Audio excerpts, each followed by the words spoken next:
حضور صلی اللہ علیہ وسلم نے ارشاد فرمایا کہ اللہ جل جلالہ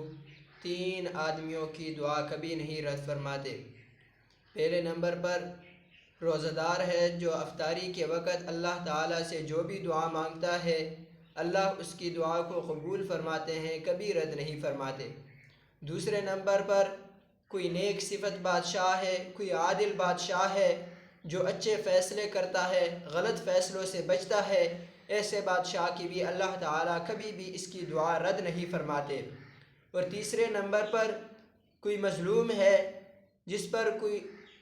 آدمی ظلم کرتا ہے یا کوئی بادشاہ جس پر ظلم کرتا ہے، غرض جو بھی اس پر ظلم کرتا ہے، ایسا آدمی بھی اگر اللہ تعالیٰ سے جس وقت بھی دعا مانگتا ہے اللہ تعالیٰ اس کی دعا کو قبول فرماتے ہیں۔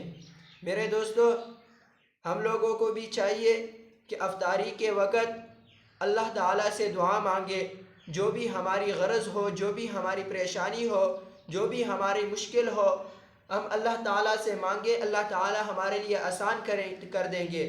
پورے دن ہم لوگ جھوٹ